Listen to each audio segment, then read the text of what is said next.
I stood in the kitchen, gripping the edge of the counter so hard my knuckles turned white, when she said it. My ex is coming to our party. Be cool or it's over.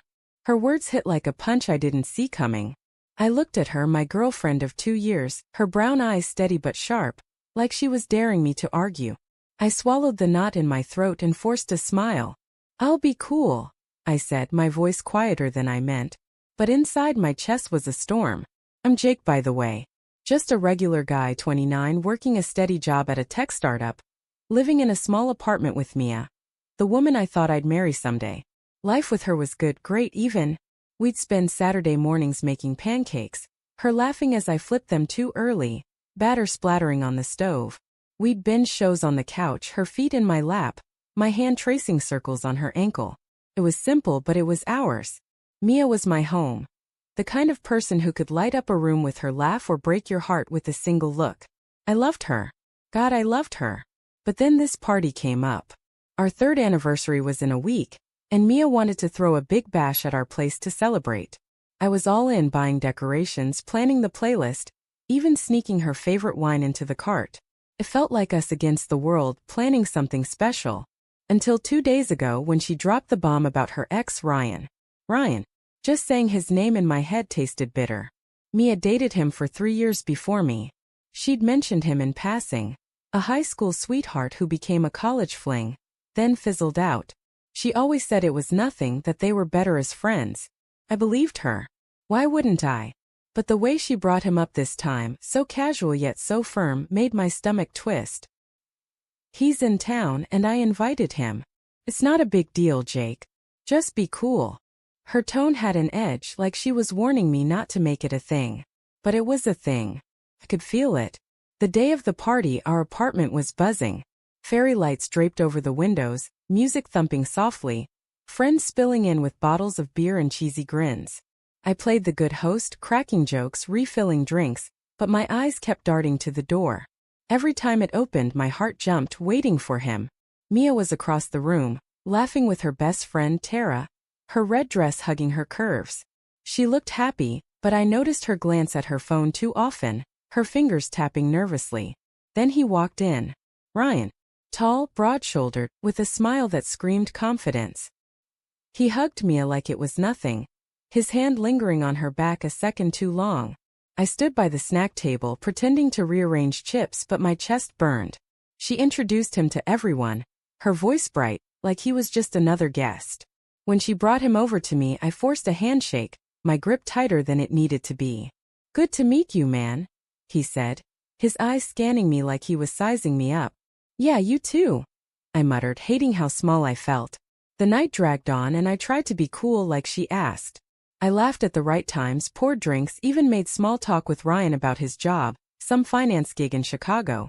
But I couldn't shake the feeling that something was off. Mia kept finding reasons to talk to him, her laugh louder when he was near, her hand brushing his arm once, twice.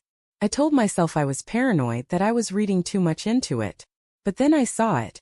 I'd stepped onto the balcony for air, needing a break from the noise.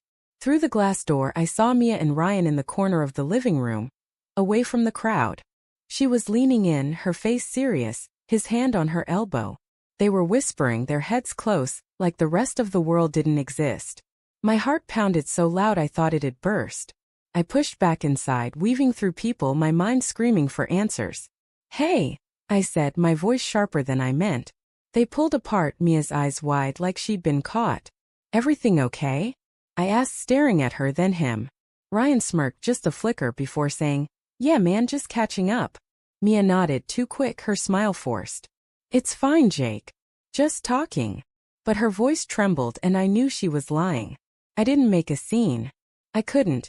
Not with everyone there, not when she'd told me to be cool.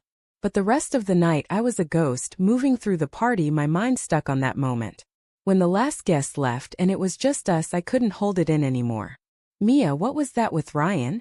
I asked, standing in the kitchen, empty cups scattered around us. She sighed, tossing a napkin in the trash. Nothing, Jake. You're overreacting. Her dismissal stung, but I pressed. I saw you too. Whispering, touching. Don't tell me it's nothing. Her face changed then, her eyes flashing with something. Guilt, maybe, or anger. You don't trust me, she said, her voice low. After 2 years you still don't trust me. That's when it came out. She admitted they'd been texting for months. Not often, she said, but enough. He'd reached out when he moved back to town, and she didn't tell me because she knew I'd make it weird. They were just friends, she insisted, but the way she said it, the way her eyes wouldn't meet mine, told me there was more. I need space, she said finally, her voice breaking. I don't know what I want right now. I stood there, frozen, as she grabbed her coat and left, the door clicking shut behind her. Our apartment, still warm from the party, felt like a tomb. I sank onto the couch, staring at the fairy lights we'd hung together, now mocking me with their glow. I'd lost her. Not to Ryan, not yet, but to the doubt, the secrets, the space she needed. I kept replaying her words, her laugh with him, the way she looked at me like I was the one breaking us. Days passed and she didn't come back. She texted once, saying she was staying with Tara, figuring things out. I didn't reply. I couldn't. Instead, I packed up her stuff, her favorite mug, her red dress, the little things that used to make me smile. I left the box by the door, not out of spite, but because holding on to it hurt too much. I wasn't angry anymore, just empty. I'd been cool like she asked, but it hadn't been enough. Looking back, I don't know if she'll choose him or me or herself. But I know I can't wait forever. Sometimes love means letting go, even when it feels like losing everything. And as I sit here in this too quiet apartment, I'm learning to live with that. If you've listened all the way till now, thank you. It means a lot to share this with you. Your support makes these stories feel less heavy, like I'm not carrying them alone.